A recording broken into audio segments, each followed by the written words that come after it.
कैसे करेंगे?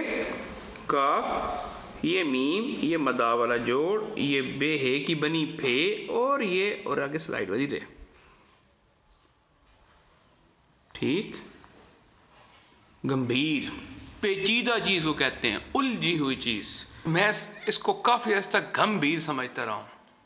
ये गंभीर नहीं होता, ये गंभीर होता है। मैं इसको ये समझता रहा हूं ये गम है कि गाफ, ये है, ये मीम, ये बे, ये और ये रे। मैं समझता रहा हूं कि ये वर्ड होता है। पिछले साल तक मैंने इसके बारे में यही समझा है कि ये वर्ड है, लेकिन पिछले साल इस्लाह हुई है कि ये गंभीर नहीं है, ये गंभीर है।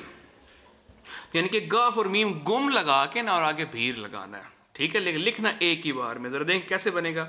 ये गाफ और ये मीम, ठीक हो गया। यहां से गाफ की कशक लगा दे दो। वजह क्यों